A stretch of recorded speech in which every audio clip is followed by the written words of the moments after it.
Hello everybody, Road Warriors 627 here, and welcome back to another episode of One Turn Route. This is episode number 4 of the series, and for the first time since the introduction, this will not be an interview video. Today I'll be flying solo, and this video is kind of gonna fall under the umbrella of racing talk / issues as we talk about why New York Racetracks should be open to fans as soon as possible without that many limitations. That's an extra stipulation that needs to be there as well, because we're going to talk about why the risks aren't that high for people to go back to racetracks and how we've been unfairly treated for the last 5 months. Well, let's start by talking about this. I originally was going to make this video anyway.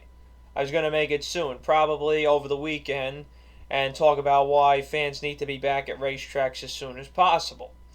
Well, then Governor Cuomo, who obviously, as you know, I hate because of his hate toward horse racing, decided to announce today that starting February 23rd, people can return to sporting venues at 10% capacity, both indoor and outdoor, in New York State, with the following conditions. Department of Health approval for venues and events, 10% capacity, negative corona test within 72 hours of the event, mandate face coverings, social distance, temperature checks, mandate assigned socially distanced seating, collect contact info from those in attendance, meet enhanced air ventilation standards, ensure retail food and athletic activities abide by the state-issued guidance. So, how does this apply to horse racing? Well, Pat McKenna, the communications director for the New York Racing Association, said the following in response today. NYRA is reviewing the new guidelines, and we are eager to welcome racing fans back to our venues at the appropriate time and with the approval of the New York State Gaming Commission. In a tweet, Mr. McKenna said, "The action taken today by New York Governor Cuomo restarts an important sector of the economy and will get New Yorkers back to work. Racetracks are a little bit different than the standard arena environment, but we'll get there." Okay. Well, here's what we're going to discuss. We're going to discuss a couple of extra things said by Pat McKenna, and then we're going to delve into my thoughts regarding this issue.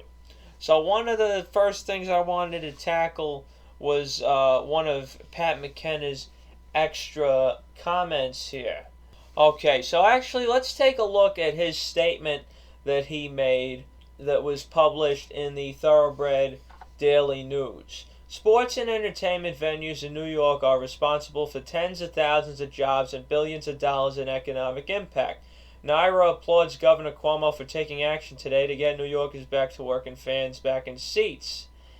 NYRA is reviewing the newly announced guidelines to determine how they apply to Aqueduct Racetrack, where the first floor is currently the site of a New York State COVID-19 vaccination center, and to Belmont Park and Saratoga Racecourse.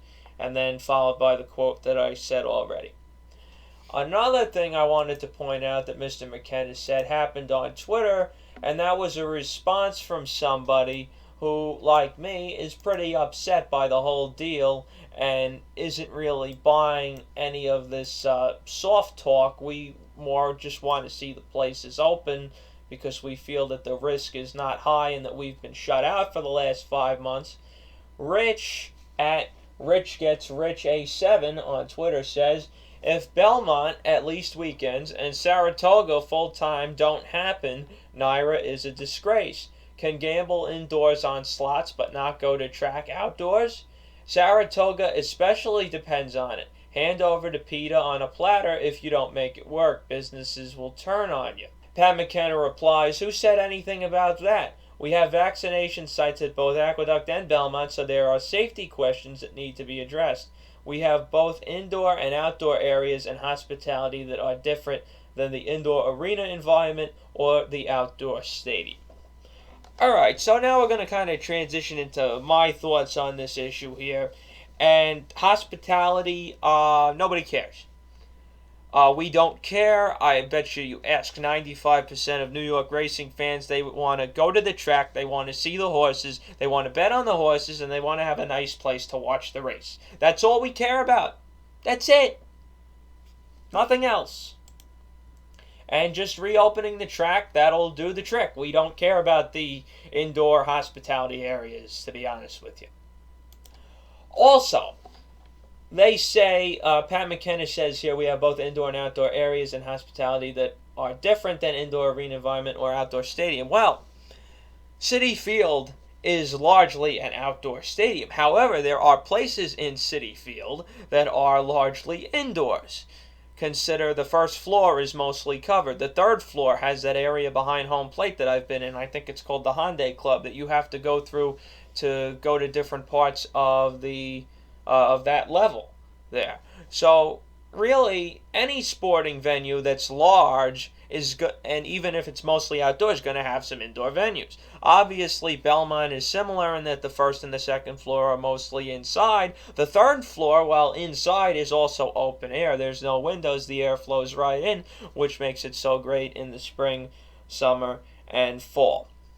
So let's move on to something else. The biggest issue here with racetracks not being open and why it's unfair, casinos have been open since September. September, 5 months ago. 5 months. That's ridiculous. Casinos are an indoor gambling place. Racetracks are a gambling place with both indoor and outdoor portions. Specifically, Belmont and Saratoga. Aqueduct, a lot of people stay inside in the winter because it's cold, but it still can't be any worse than what the casino is. The casino, all they got to do is check your temperature, 25% capacity, going. And that's how some people are taking advantage of that to go watch the races Aqueduct right now. They're going into the casino and then hanging out back. Very, very smart idea. Having outdoor space can only make the situation better. Alright, let's tackle this testing deal now. So Cuomo says he wants a negative test within 72 hours of going to whatever sporting venue you're going to. I really don't mind if I have to do it before every time I go to Belmont. I really don't care. I will do anything to go to Belmont at this point, come this spring and summer. But it's stupid because the casino next to Aqueduct, you don't have to. A racetrack is less dangerous. You can sit outside. Belmont is huge. You can space out. It's ridiculous. Everybody can have their own row if they want. That's not an exaggeration either. So it's very stupid that there's going to be testing. And in a reply to my friend on Twitter, Travis, he kind of says that it looks like testing is going to be required to go to the racetrack. Now, here's the biggest thing. NYRA needs to get on Cuomo's ass about this and make sure that there's no complete bullshit.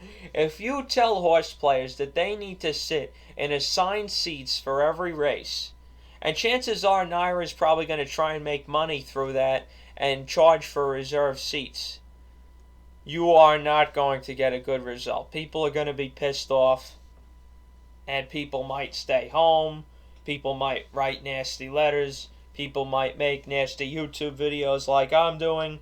We don't want that. Which is kind of why I'm glad Pat McKenna says that not all this stuff may apply to racetracks. How he's trying to figure out what applies to the racetrack. Because that would be totally ridiculous. Okay, Aqueduct, yeah, the place is small because the casino ruined it. So there's not a lot of place to spread out. But New York racing fans are very good at spreading out. Nobody ever sits on top of each other unless they're friends or they want to. You want somebody's quick opinion on something and they want to show you the form. It's not going to be anything where we deliberately sit on top of each other. We just don't do that. Especially at Belmont. Nobody sits right next to each other. You're weird if you do that. So that's definitely not a good recipe for success. As I wrote down here on my notes, people at Belmont are going to do this anyway because we've been doing it for years. It's crucial also that at Belmont, because the place is so big, the whole place needs to be open. That way people can spread out. It's 10% capacity. Let's just say these rules apply to Belmont. NYRA is going to want as many people as possible. And 9,000 kind of sounds like the average weekend crowd. 9,000 being 1/10 of 90,000, a normal capacity for Belmont. Open up the whole place. Make sure that people can spread out easily. This will be very, very simple there. Aqueduct will be a little tougher. Saratoga, it'll be tough, but still it can fit 50,000, so 5,000. It'll still be very easy to spread out there. And one last thing here. New York racetracks need to be open, just like Monmouth was last year and Tampa Bay is now. No bullshit. None of this assigned seat stuff. We are going to spread out. We do not want to get corona. Okay? We do not want to get corona. I want to make that clear. We are not people who don't believe in this virus. We are people who believe in the virus. We are aware of the virus. But we also don't want to be scared of the virus. We want life to go on. And the way that life goes on is to be aware, take the proper precautions, and do everything the right way. So that's what we're going to do. Just like Monmouth last year worked out great. You got your temperature checked when you went in. They only let a certain number of people in. People spread out. If you needed to, you take your mask off outside to get a breath while nobody's around. You take your drink. You eat something. It's all good. Oh, one last thing I forgot to mention about the Belmont Stakes. And I've mentioned this on Twitter a couple of times. This is kind of a selfish thing to end the video. So please forgive me on this. But make sure that people who bought tickets already for the Belmont Stakes are the ones who are given priority to this year's Belmont Stakes that they bought tickets for. Don't revoke everybody's tickets and then, let's say you're only letting in 9,000 people, charge ridiculous amounts of money to get seats, and then poof, they're gone. People like me already bought tickets when they did the pre-sale last June, which ran through the end of August, where you either made a deposit or, like me, you paid in full.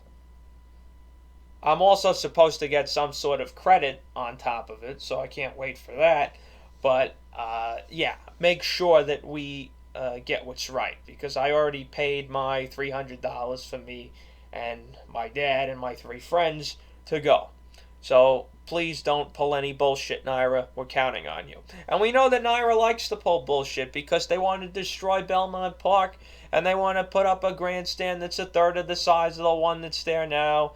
And if you agree with me on that, don't forget to check out one of the previous videos I did to NYRA Don't Destroy Belmont Park. It's done very well. It's got very positive reception, and I want to thank you guys for that who have watched it. And if you haven't watched it and you're a big New York racing fan, I definitely recommend, please go give it a look.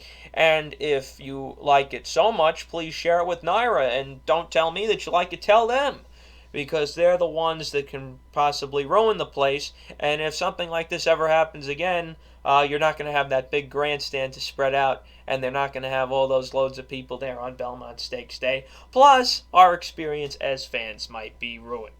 That's all I've got to say, guys. This was mainly an opinion video. I was going to make this soon anyway, but I figured since Cuomo announced the stuff today, I may as well put this out there with my thoughts. Thank you for watching One Turn Route Episode 4. Hopefully we are back in the seats at Aqueduct, Belmont, and Saratoga very, very soon, as we deserve to be, because we've been screwed over for far too damn long. I don't know when the next video is going to be. Just keep a lookout on Twitter, and I'll announce that at some point soon. Thanks for listening, everybody. Be well. Stay safe from Corona, and we'll see you guys next time. Thank you.